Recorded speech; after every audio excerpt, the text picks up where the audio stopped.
ठीक। अली राशिद, आज हमारे DGISPR ने अपनी प्रेस कॉन्फ्रेंस में कौम को बताया कि जो इम्प्रोवाइज्ड एक्सप्लोसिव डिवाइस जो बम होता है वो ड्रोन के साथ चिपका के किस तरीके से पाकिस्तान का बॉर्डर क्रॉस करके एक सर्टेन लोकेशन तक पहुंचाया जाता है। उस पर काम करने की ज़रूरत है और हम कर रहे हैं। देखिए, हम कोई भी चीज़ ऐसी क्लेम नहीं करते जो हम साबित नहीं कर सकते। हम इनफैक्ट क्लेम ही नहीं करते।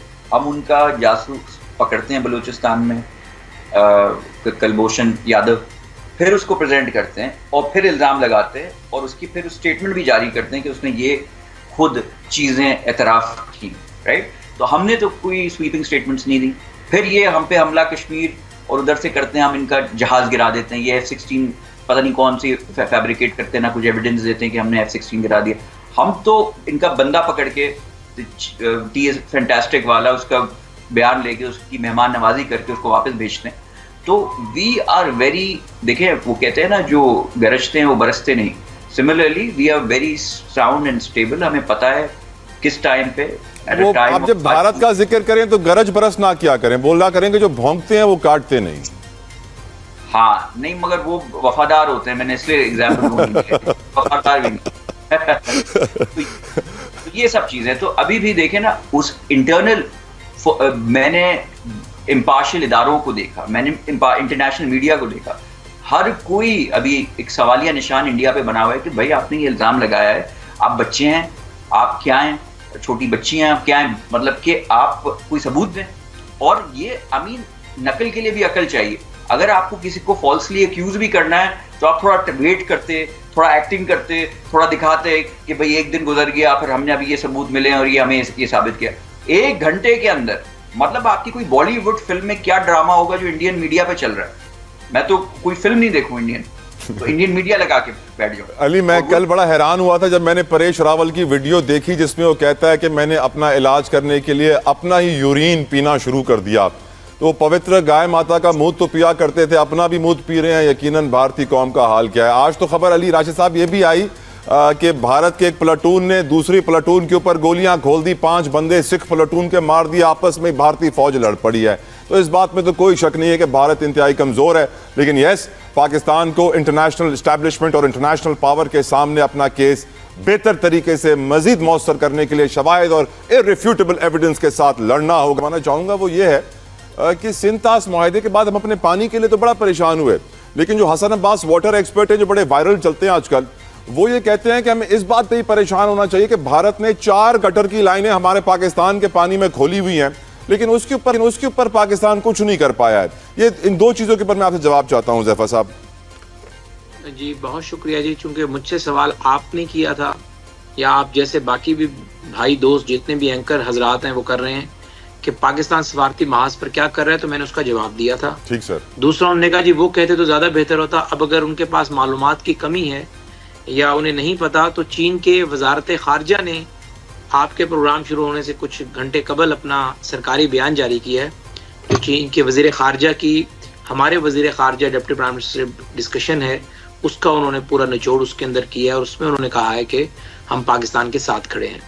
बाकी जो ज़ाहिर है जिन ममालिक का मैंने आपको नाम लिया, ज़ाहिर है उन ममालिक में ने अपने अपने मुल्कों में ज़ाहिर स्टेटमेंट भी जारी किया होगा, बात भी की होगी, लेकिन चूँकि मेरा काम है कि मैं हुकूमत के एक तर्जमान के हैसियत से आपको वो सही मालूमात फराहम करूँ जो हमारी दुनिया के डिफरेंट डिप्लोमेट से बातचीत हो रही है, जो दुनिया के डिप्लोमेट हमारे साथ खड़े हुए हैं।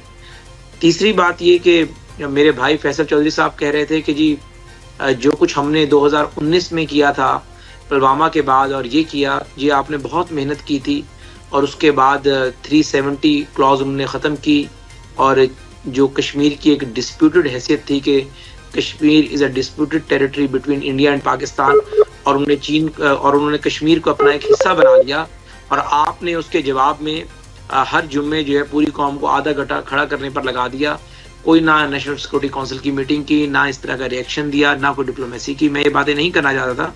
आपके एक मौजूद गेस्ट ने बड़ी प्यारी बातें की कि इस कौमी एकजहती की ज़रूरत थी, हम एक कौम की तरह बिहेव करें, ना कि हम एक पार्टी नून पीपल्स पार्टी तहरीक इंसाफ और इसमें लग जाएं।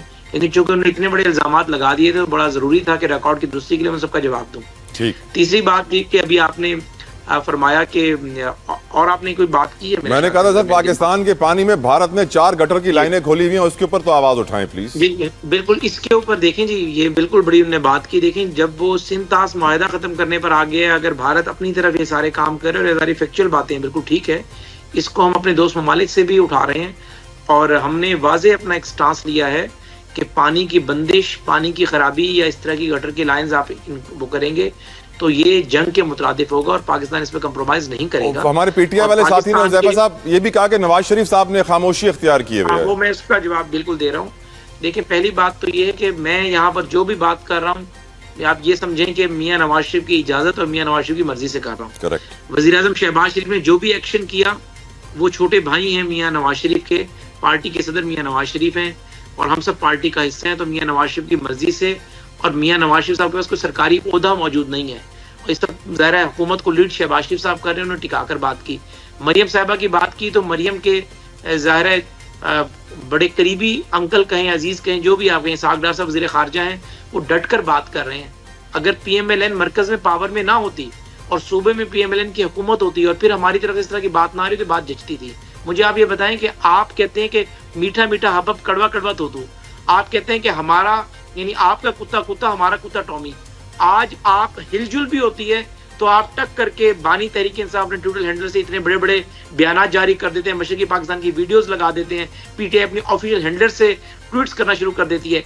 एक बानी तहरीक इंसाफ ने अपने ऑफिशियल हैंडल से गो बाहर से ऑपरेट किया जा रहा है और उनकी इंस्ट्रक्शंस पर ऑपरेट किया जाता है।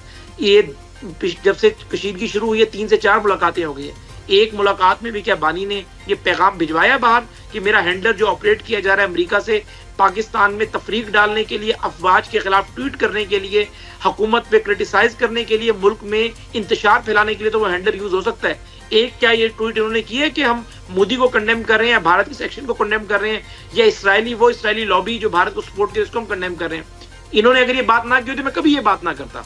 हम बाहैसियत हुकूमत जो खारजा पॉलिसी है वो बनाना हुकूमत का काम है और ज़ाहिर है हुकूमत एक मोहतात अंदाज में बात करती है जिसका ज़ाहिर है हुकूमत ने सारे एंगल्स को देखना होता है। तो हुकूमत खारजा पॉलिसी बना रही है, हमारे वज़ीर खारजा डट कर बात करें। अभी भी मैं आपके टॉक शो में मौजूद हूँ, 2 मिनट पहले वज़ीर खारजा की भी गुफ्तगू खत्म हुई है नेशनल असेंबली में, उन्होंने भारत की ऐसी तैसी फेर दी है। वज़ीर आज़म काकुल गए, डिप्लोमेट्स के सामने उन्होंने भारत की तितर बितर कर रख दिया। अब पंजाब की एक वजीर आला है भाई, उसकी नुमाइंदगी उसका यानी मरकज में उसका वजीर आजम है, मरकज में उसका वजीर खारजा है, वो टिका के कर रहे हैं। अगर मरकज में पीपल्स पार्टी की हुकूमत होती फिर हम पे कंपल्शन डबल हो जाती कि मियां नवाज शरीफ साहब या शहबाज साहब इस पे स्टैंड लें, बात करें। इस तरीके से आप इन्हीं हर मौके पे मुतनाज़ा बनाना, एक लीडरशिप पे तनकीद करना, मेरा अपना क्या स्टांस है? मेरा जाती स्टांस ये है कि पाकिस्तान में सियासत करने वाले, पाकिस्तान में सियासी जमात चलाने वाले सारे मुहिब वतन लोग हैं। राय का इख्तलाफ हो सकता है, किसी के आप हुबुल वतनी पे शक नहीं कर सकते, लेकिन जब आप इस तरह की बात करते हैं फिर आप मजबूर कर देते हैं ये बताने पर कि कौन किसका एजेंट है, किसके दौर में कश्मीर गया, किसने अमेरिका में बैठ के डील की, किसने पूरे अपने अरसे के दौरान 2019 से लेकर 2022 तक एक फोरम के ऊपर भी जाकर बात नहीं की। कौन इंतजार करता रहा कि मोदी मुझे खत लिख ले, मोदी मुझे कॉल कर ले। ये सब बातें मुनासिब नहीं थी करना, लेकिन आपने मुझे मजबूर किया है। रिकॉर्ड की दुरुस्ती के लिए अगर मैं बातें ना करता तो ज़रा फोरम जो है मेरे लिए अधूरा रह जाता। बिल्कुल ठीक सर, बिल्कुल।